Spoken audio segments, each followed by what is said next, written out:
Fear of losing in whatever role we are playing in life is present.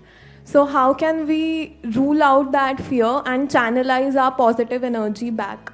Fear of losing in different spheres of life. You're talking work related? Yeah, work that you're doing? Or any other relationship role. also? Both. Achha. How we can rule out that fear? You can never rule out that fear, क्योंकि वो fear किस पे based है? Reality पे based है या कोई imagination है?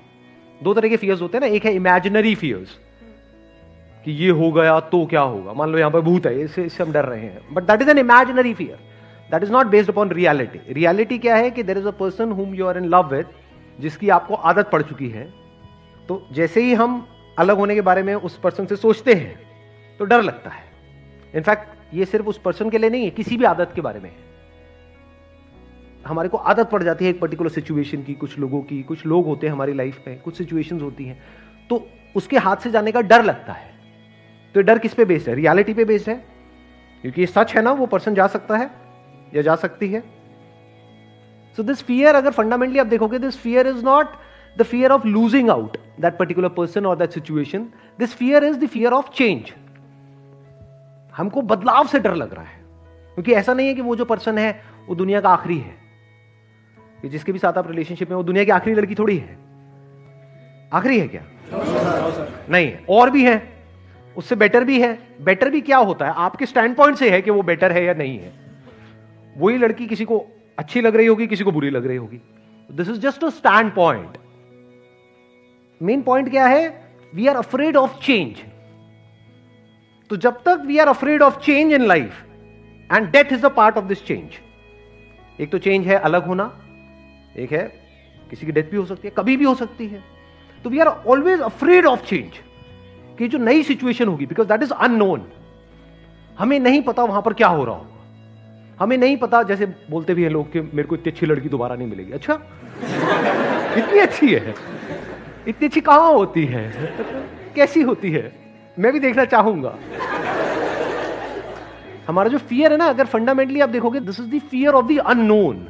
This is the fear of change, कि ये जो मेरी कंफर्टेबल सिचुएशन है, अगर ये बदल गई तो क्या होगा.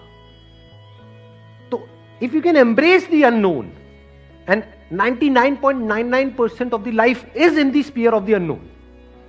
आपकी जो नॉलेज है that is very very limited. वो तो 0.00001% है, जिसके अंदर आप गोल गोल घूम रहे हो और उसको पकड़ करके बैठे हो.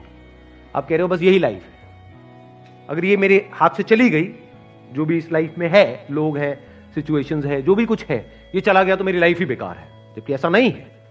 इसके बाहर हो सकता है बहुत कुछ हो, बट हम उससे डरते हैं. तो if you can see this reality कि life is in the unknown, growth is in the unknown, growth can't be in the known. If you can embrace the unknown, unknown जिसको चेंज बोलते हैं, which is the very nature of life, which is the very nature of everything, because nothing is static in life. If you can see it as a fact कि सब कुछ बदलेगा. ये बात अभी समझ नहीं आएगी आप लोगों को इस एज में. ये मैच्योरिटी कुछ पर्टिकुलर टाइम बाद आती है, एक पर्टिकुलर एज के बाद में आती है, जब हम अपनी ही लाइफ को बारीकी से ऑब्जर्व करते हैं कि एक टाइम पे जो ऐसा लग रहा था बिल्कुल लाइफ और डेथ सिचुएशन थी, ऐसा लग रहा होता है कि इसके बिना तो मेरी लाइफ ही नहीं चल सकती. सब कुछ खत्म हो जाएगा. कुछ भी खत्म नहीं होता है. लाइफ चलती रहती है और बेटर होती रहती है, अगर अंदर से आप सीख रहे हो, अंदर से आप ग्रो कर रहे हो. अगर वहीं पे स्टक हो गए हो, जो पास्ट में कुछ था, बस उसी में आप स्टक हो गए हो, तो you are not changing with life. Life बदल गई है, लेकिन आप नहीं बदल रहे हो. If you constantly change with life, there is no fear. उस चेंज में क्या आ गया? सब कुछ आ गया. कुछ भी बदल सकता है, कुछ भी हो सकता है. If you are actually okay for everything, मतलब कि बहुत स्ट्रगल करके एक लेवल पे आप पहुंचे हो, वो सब कुछ अगले दिन खत्म हो सकता है. If you are okay with this, not theoretically but actually, ये पर्सन है, जाता है चला जाए, जाती है चली जाए. If you are actually okay with it, तो कोई प्रॉब्लम नहीं. Then there is no fear. Then you are living a fearless life. इसी को फियरलेस लाइफ बोलते हैं.